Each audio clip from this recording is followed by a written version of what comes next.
네, 감사합니다. 오늘 말씀이 간만에 좀 짧습니다. 네, 오늘 말씀 우리 출애굽기 4장 24절에서 26절 말씀인데요. 오늘 말씀은 매우 좀 어렵습니다. 그래서 조금 집중해서 좀 들으시면은 좀 잘 들으실 수 있을 거라고 생각이 됩니다. 이쯤이면 좀 감사합니다. 네, 말씀이 몇 가지 좀 어려움이 있습니다. 오늘 본문 우리가 계속 지금 살펴보고 있는데요. 광야에서 40년간 이제 양치기를 했던 모세가 이제 하나님을 만나는 장면을 우리가 살펴보았습니다. 그리고 오늘 드디어 모세가 길을 가다가 이제 애굽을 향하여서 가는 길 와중에서 일어난 한 가지 사건에 대해서 오늘 본문에서 묘사를 하고 있습니다. 사실 앞에 있는 문맥과 뒤에 있는 문맥을 살펴볼 때 이 24절에서 26절 말씀을 통째로 빼버리면 오히려 더 말씀을 이해하는 데 쉽습니다. 하나님께서 모세를 부르셨고 모세는 그 말씀에 순종해서 이스라엘 백성을 찾아가서 만나는 장면으로 구성이 됩니다. 그런데 오늘 24절에서 26절 말씀이 들어가 있음으로 해서 오히려 문맥이 끊기는 느낌이 있고 이해하기가 어려운 느낌이 있습니다. 그러니까 이렇게 문맥이 뭔가 끊어지는, 단절되는 느낌이 있다는 것은 이 말씀이 분명히 우리 가운데 주는 귀한 메시지가 있다는 의미가 있습니다. 근데 문제는 이 말씀이 원어로 이해하기가 상당히 어렵다는 겁니다. 몇 가지 난제만 좀 소개시켜 드리면은요, 출애굽기 24절 보시면은 지금 그를에 제가 빨간색을 펴놨습니다. 여기서 그를이 누구를 의미하는지가 사실 원어적으로는 명확하지 않습니다. 그래서 모세를 죽이려고 하신 건지 아니면 할례를 받지 않은 아들을 죽이려고 하신 건지가 조금 명확하지 않습니다. 또 25절 말씀에 보면 십보라가 돌칼을 가져다가 그의 아들의 포피를 베어 그의 발 아래 갖다 댑니다. 여기서 그의 발 아래 갖다 대고 당신은 나에게 참으로 피 남편이로다 라고 고백하는데, 여기서 그와 당신도 누구를 의미하는지가 사실은 명확하게 나와 있지가 않습니다. 그래서 본문을 조금 이해하는데 어려움이 있다고 할 수가 있습니다. 또 내용적으로도 조금 어려움이 있는데요. 하나님께서 모세를 죽이려고 하셨다라고 이해를 할 때 왜 모세에게 아들의 할례를 행하라고 하시는 것이 아니라 십보라가 할례를 행하는가에 대해서도 조금 이해하기 어렵고요. 그리고 또 왜 하나님이 보내셨는데 또 이제는 나타나서 하나님이 죽이려고 하시는가, 이 내용도 참 이해하기가 쉽지가 않습니다. 그래서 어떤 사람들은 이제 보통 전통적으로 이렇게 해석을 합니다. 모세는 아들들에게 할례를 행하고 싶어 했지만 미디안인이었던 십보라가 우리는 할례 풍습을 안 행하는데 라고 하면서 아들들이 할례 받는 걸 거부했다는 겁니다. 그래서 모세는 하나님께서 가정을 잘 못 다스렸기 때문에 죽이려고 하시는 거고, 십보라가 그 모습을 보고 깜짝 놀라서 자기가 반대했던 것을 회개하고 할례를 행함으로써 이 일을 극복했다라고 해석하는 해석이 하나 있습니다. 그러니까 모세는 뭔가 조금 괜찮은 사람, 잘못한 게 없지는 않지만 괜찮은 사람이고, 온전히 십보라가 잘못한 것처럼 묘사를 하는 겁니다. 이 유대인들은 은근히 모세는 괜찮은 사람이다, 그리고 여자는 뭔가 문제가 있다라는 의식을 갖고 해석하는 경향들이 간간히 나옵니다. 그래서 나오는 좀 잘못된 해석 중에 하나라고 생각합니다. 또 하나, 유대인들은 할례 자체, 율법 행위를 하지 않았기 때문에 문제가 생겨서 죽이려고 하시는 거다라고 해석하는 경향도 있습니다. 그러나 우리가 성경을 쭉 배우면서 아시지만 할례라는 율법을 행하지 아니하였다고 해서 죽는 경우는 없었죠. 그리고 우리가 이따 살펴보겠지만 출애굽기 5장, 여호수아서 5장 말씀에 보면 길을 가는 중에 의료 행위를 할 때 어떤 정결함이 보장되지 않는 상태, 그래서 병균이 옮을 것 같은 그 불결한 상태에 있을 때는 할례를 행하지 않아도 됐습니다. 그래서 광야 길을 지나던 광야 2세대 사람들은 가나안 땅 들어갈 때까지 할례를 받지 않았었습니다. 그래서 길 가는 중에 할례를 행하지 않는 것은 사실 큰 문제가 아니었다는 걸 살펴볼 수가 있습니다. 그래서 율법 행위를 행하지 않았기 때문에, 율법의 의미로서 할례를 행하지 않아서 모세를 죽이려고 한 것이다 라든지 십보라 잘못이다 라고 이제 모든 잘못을 전가하는 것은 좀 잘못된 해석이라고 생각을 합니다. 그래서 이 본문이 너무 어려워서 독일 성서공의 해설에는 이렇게 써 있다고 합니다. 하나님이 모세를 불러 보내시고는 하나님이 몸서 그를 죽이려고 하는 까닭이 무엇인지 분명하지 않다. 즉 나도 모르겠다 라고 기록된 말씀이 이제 오늘 본문입니다. 그만큼 오늘 본문이 좀 이해하기가 여러 난해한 구절이 있습니다. 그렇지만 앞뒤의 문맥을 고려해서 스토리를 정리를 한다면, 먼저 하나님께서 모세를 죽이려고 하셨습니다. 그렇게 이해하는 것이 문맥에 좀 더 맞는 것 같습니다. 그리고 1차 저차한 대명사에 누구를 묘사하느냐를 다 젖혀놓고 오늘의 포인트는 그거죠. 여호와께서 그를 놓아주시니라 그때 모세 십보라가 피 남편이라 함은 할례 때문이었더라. 그래서 이 사건이 일어난 핵심 이유는 바로 할례 때문이다. 그래서 모세를 죽이시려고 한 이유는 할례 문제 때문이었다라는 관점을 가지고 접근하는 것이 제일 바람직합니다. 그러면 이제 오늘 질문을 하나 던지겠습니다. 모세는 왜 아들한테 할례를 행하지 않았을까? 이 질문을 가지고 오늘 말씀을 좀 풀어보는 것이 이제 좋을 것 같습니다. 모세는 왜 아들에게 할례를 행하지 않았을까? 이 질문을 생각하면서요, 몇 가지 질문을 좀 더 생각해 봤습니다. 첫 번째로는 모세는 할례를 받았을까에 대해서 생각을 해 봤습니다. 모세는 할례를 받았을까 안 받았을까? 성경에서 명확하게 나오지는 않지만 그 어머니와 아버지의 신앙으로 살펴볼 때 당연히 할례를 받았다고 추측이 됩니다. 히브리인들, 정결한 히브리인들은 난 지 8일 만에 할례를 받습니다.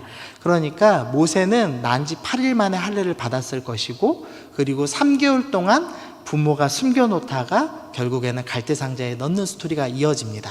그러니까 모세는 할례를 받은 채로 왕자가 되었다고 생각할 수가 있겠습니다. 모세가 왜 궁정에 들어가서 왕자의 삶을 살지 않고 왜 하나님께서 부르신 그 부르심의 삶, 히브리인으로서의 삶을 살게 되었을까에 대해서 학자들이 추측을 합니다. 근데 대부분 학자들이 어떻게 추측하냐면요, 모세가 젖 먹는 기간 동안에 요게벳 엄마가 너무나 신앙이 좋은 사람이었기 때문에 신앙 교육을 잘 해서 이 젖 먹는 기간 동안 훈련을 잘 했기 때문에 애국 궁정 가서도 신앙을 잃어버리지 않았다, 이렇게 대부분들 해석을 합니다. 근데 제가 애를 길러보니까요, 불가능하더라고요.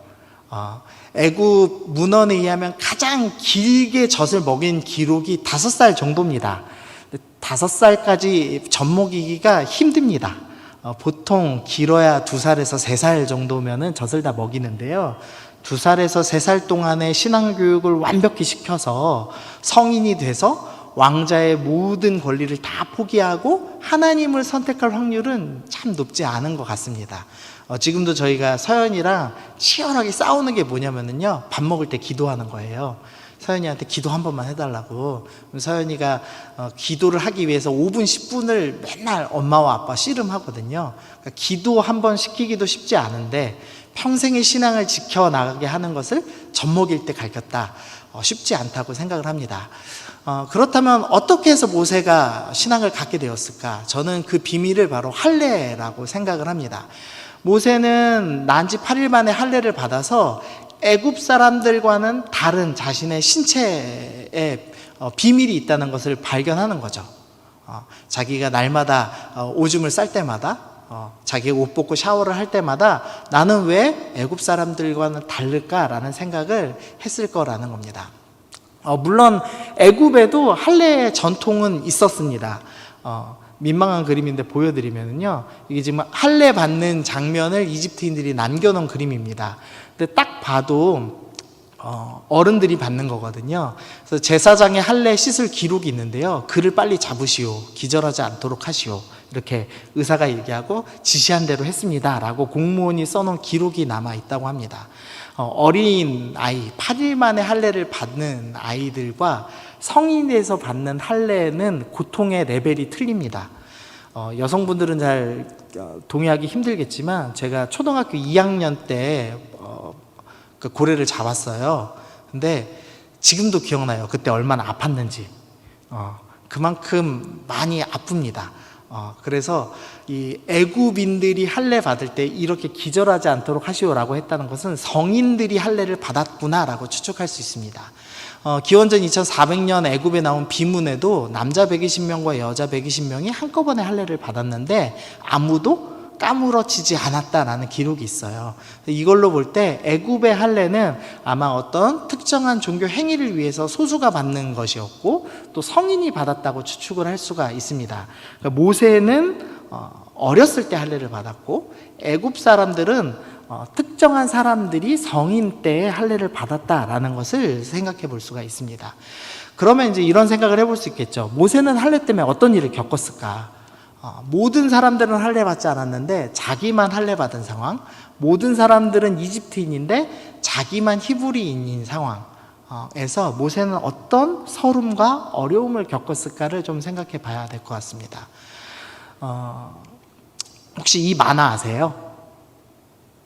이게 제가 이제 늙었구나라는 생각이 조금은 드는데 개구리 왕눈이라는 만화인데요. 네, 다 35세 이상은 아시죠? 네, 제 별명이요 개구리 왕눈이었습니다. 제가 눈이 좀 크니까 사실 지금 생각하면 눈 작은 게 더 안 좋고 눈 큰 게 조금 이쁘지 않나요? 네, 눈 큰 거 치고 안 이쁘다는 눈으로 저를 보지 마시고 예, 눈이 크니까 이 정도는 되는 겁니다. 그래도 예, 어쨌든 그때 이제 개구리 왕눈이라고 이렇게 많이 놀렸어요 저를. 그래서 그게 되게 스트레스였거든요. 그러니까 남들과 다르다는 것은 참 스트레스를 받습니다. 근데 저는 그래도 개구리 왕눈이니까 괜찮은데 저희 어머니도 눈이 크신데 저희 어머니 별명은 소눈깔이었어요. 이 농경 사회니까. 그러니까 남들과 다르다는 것 때문에 겪는 어려움들이 늘 있습니다. 근데 모세는 인종도 달랐고 몸에 특별한 이 할례라는 뭔가 이 몸에 시술된 자국이 있는 거죠. 그것 때문에 모세가 고민하기 시작했을 겁니다. 내 몸엔 왜 이런 게 있지? 그래서 고민하고 찾다가 결국엔 노예들인 히브리인들이 이 할례를 받는다는 걸 발견했을 겁니다. 그리고 왜 할례를 왜 받는가 찾아보다가 결국 하나님께서 아브라함과 맺으신 언약이 있고 그리고 그 언약의 상징으로서 할례를 행한다는 것을 찾아갔을 것입니다. 그러니까 어떻게 보면 습관적으로 받는 히브리인들보다 오히려 더 자신의 몸의 신체의 비밀을 찾아가면서 이 할례를 왜 받는지 찾아갔고 그러면서 자신이 히브리인이라는 것에 대해서 발견하고 자신의 정체성을 아마 형성해가는 귀한 시간이 됐을 거라고 생각을 합니다. 그랬던 모세가 할례 때문에 결국 하나님을 만났고 그리고 히브리인의 정체성을 갖게 되었고 결국 사명이라고 여기고 싸웠던 모세가 자신의 아들들에게는 할례를 행하지 않았다는 것을 발견합니다. 왜 할례를 행하지 않았을까? 아마 이런 생각을 해봤습니다. 모세는 자기가 세상과 달랐기 때문에 애굽 사람들과 달랐기 때문에 겪었던 어려움과 서름들 그리고 그것이 결국 자기를 광야로 몰았다는 생각을 하지 않았을까? 세상과 달랐기 때문에 얻었던 그 어려움 때문에 내 자식에게는 이거 물려주면 안 되겠다는 생각으로 아마도 할례를 행하지 않았을까라는 생각을 해봤습니다. 그러니까 모세 안에 은근히 내 자식에게는 이 다름을 세상과 구별되는 것을 물려주지 않아야 되겠다라는 생각을 했을 겁니다. 세상과 똑같이 살고 싶은 욕망이 우리 안에 숨어 있습니다. 모세에게도 숨어 있었고 우리에게도 숨어 있었습니다. 모세가 애굽인들과 똑같이 리더십을 발휘하고 싶었던 욕망이 숨어 있었고 그 욕망이 할례 행하지 않음에서 투영됐다는 겁니다. 우리 안에는 늘 세상과 똑같이 살고 싶은 욕망, 세상과 다르고 싶지 않아서 사는 욕망이 있다는 거죠. 그리고 세상과 다르게 사는 삶들, 하다못해 술 한 잔을 마시지 못하는 것, 예배 시간 1시간 나오는 것, 이 다름 하나만으로도 불편을 겪고 그걸로 어려움 겪고 싶어 하지 않는 마음들이 우리 안에 숨어 있습니다. 질문 하나 더 하겠습니다. 그럼 할례는 무엇인가를 좀 살펴봐야 될 것 같습니다. 우리 17장, 창세기 17장 7절 말씀인데요. 우리 같이 읽어보겠습니다. 시작. 내가 내 언약을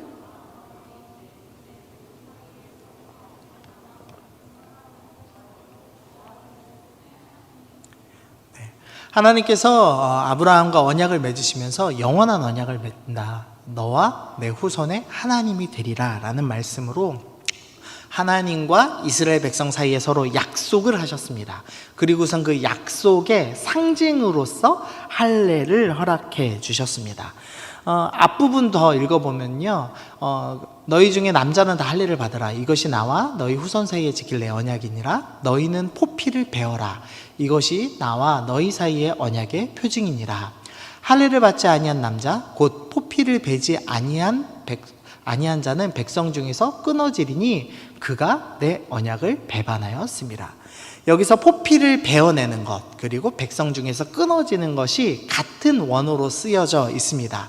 그래서 자르지 않으면 잘리게 될 것이다 라는 말로 지금 본문이 설명되어 있습니다. 너희가 할례를 행하지 않으면 백성 중에서 끊어질 것이다 라고 설명이 되어 있습니다. 이 본문에 대해서 모세가 신명기 30장 6절에서 이렇게 설명을 다시 해줍니다. 내 하나님 여호와께서 내 마음과 내 자손의 마음에 할례를 베푸사 너로 마음을 다하며 뜻을 다하여 내 하나님 여호와를 사랑하게 하사 너로 생명을 얻게 하실 것이며. 할례는 어떤 의미가 있느냐? 하나님과 우리가 서로 사랑하는 것이다. 그리고 사랑을 통해서 생명을 얻는 것이다 라고 설명을 하고 있습니다. 할례는 하나의 상징일 뿐이고 할례를 통해서 얘기하는 진정한 의미는 뭐냐? 너랑 하나님이 서로 사랑하는 관계다. 그리고 너와 하나님의 사랑을 통해서 네가 참 생명을 얻게 되는 것이다 라고 지금 본문이 이 할례가 설명하고 있다 라고 이야기하고 있는 겁니다. 그래서 할례를 행해라 라는 것은 율법을 행해라 라는 말씀이 아니라 본질적인 의미는 하나님과 네가 사랑의 관계를 맺고 있다. 그것을 기억해라. 만약에 그것을 잊어버리면 어떻게 되느냐?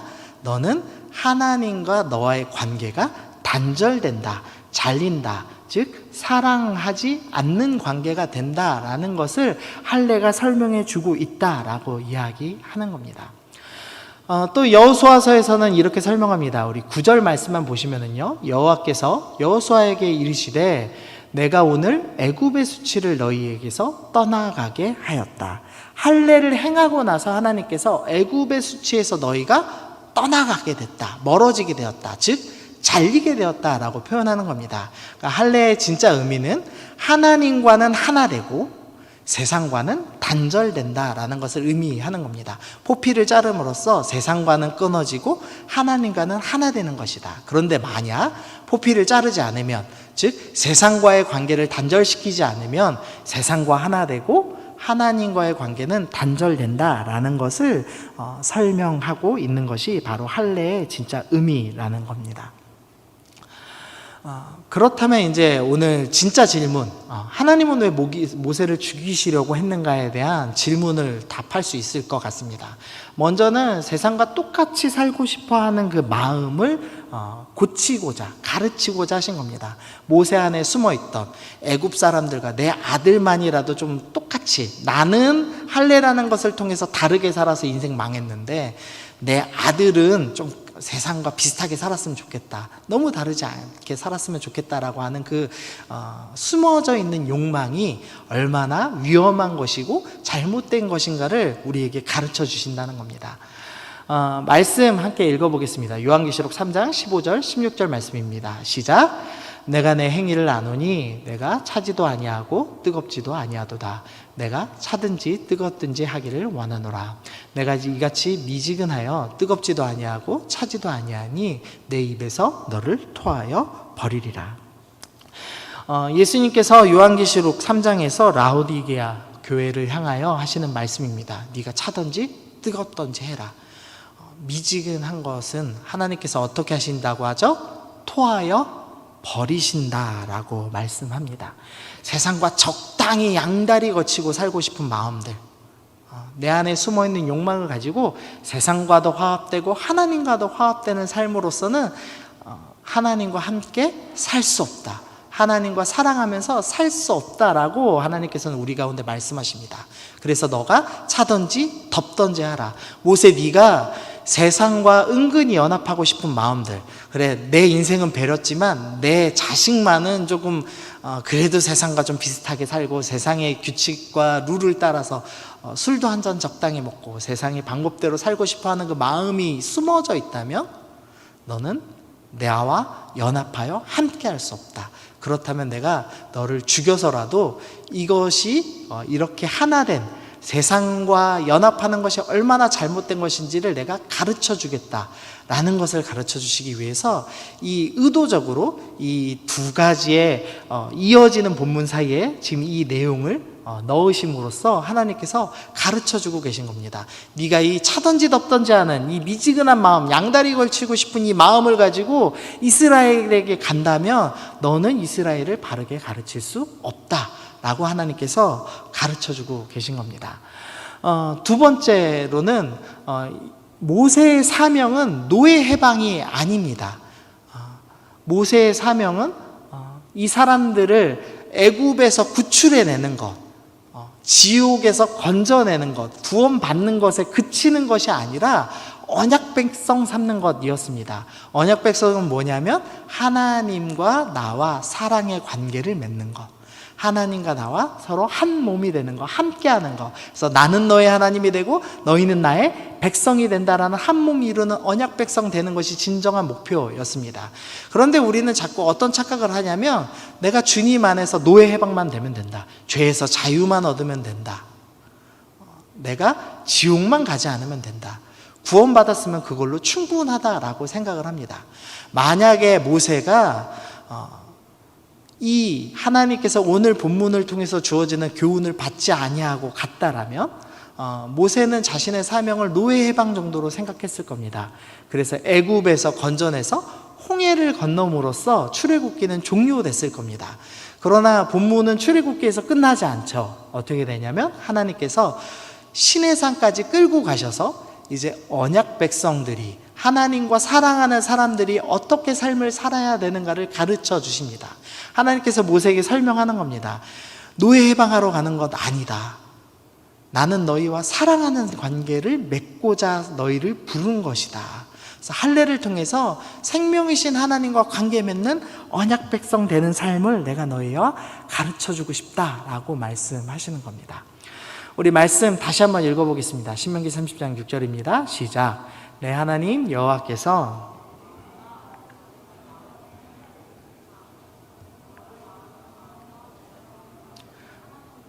사랑하게 하사 너로 생명을 얻게 하실 것이며.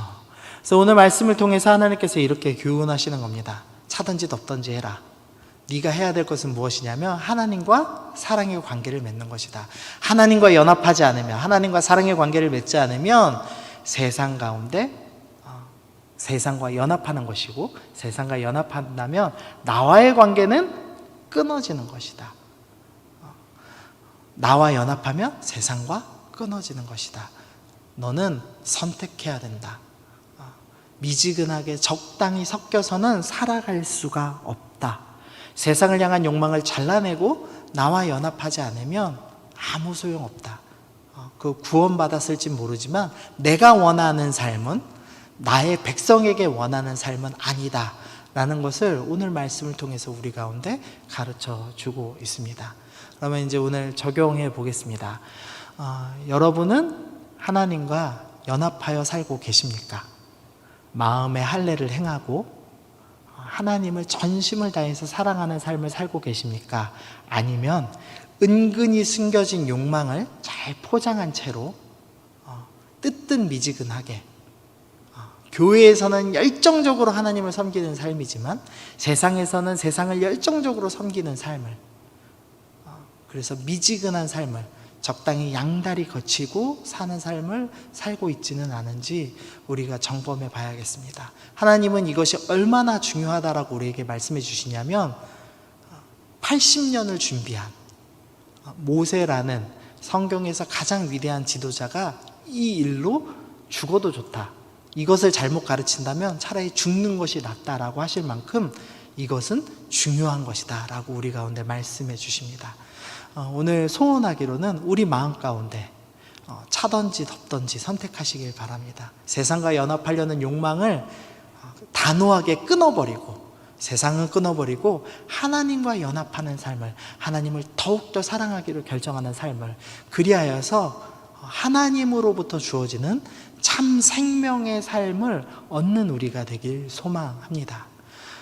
그리고 십보라가 할례를 행함을 통하여서 한 가지 더 말씀해 주고 있습니다. 모세 혼자만 누리는 것이 아니라 이것은 가족이 함께 누려야 되는 것이고 공동체가 함께 누려야 된다는 것입니다. 모세는 분명 할례를 받았습니다. 그러나 자녀가 할례 받지 않은 것 때문에 지금 죽임을 당하는 위험을 겪고 있습니다. 나만 누리는 복음, 나만 누리는 하나님의 사랑은 옳지 않다.